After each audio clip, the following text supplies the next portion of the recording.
Usa ka tuig human gikuso-kuso sa bagyong Odette ang probinsya sa Bohol, daghan pang mga residente ang walay tarong nga kapuy-an. Samtang sa subling pagbangon sa mga bulanon gikan sa kalamidad, daghan silang mga nakatunan. Atong paminaon ang report ni Chelo Vallena.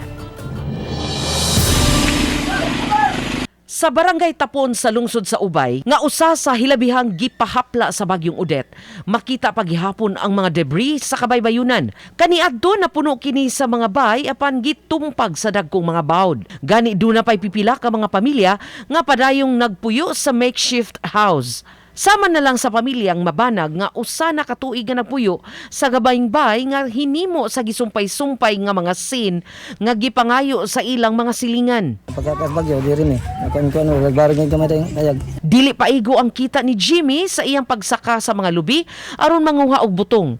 Apan bisan pa sa ilang kahimtang mawa ang diwa sa Pasko, pinaagi sa ilang pagbutang og mga dayan-dayan. Nangayo usab sila og hinabang. Sana matulungan kami ngayong malapit ng Pasko para mas masayang Pasko. Di ba? Mga bata kasi pagka umuulan hindi ba makatulog na maayos. Sa akin lang po kung may magtabang salamat. Kung kalayuan ng Ginoo, maayo.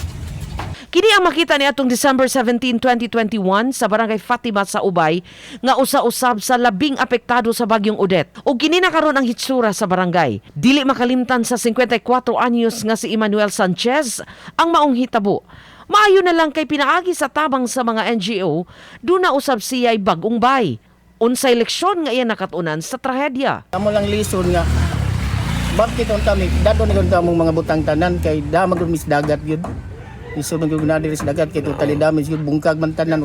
Pagbalik na mo, nagmumbayo. Ang 39 anyos nga si Pia nabuwag pa sa iyang bana tungod sa storm surge.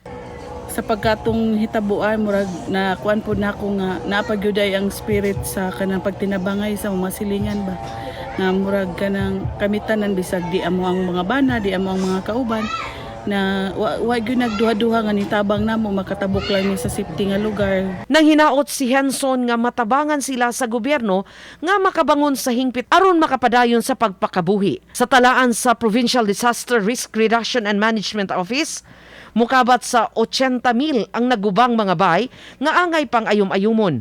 Moabot sab sa 111 ka mga individual ang namatay ug 8 bilyones pesos ang danyos nga gibilin sa bagyong Odette didto sa Bohol, usa ka tuig ang milabay karong adlaw. Uban ni Rod Prado, Chelo Vallena, Balitang Bisdak.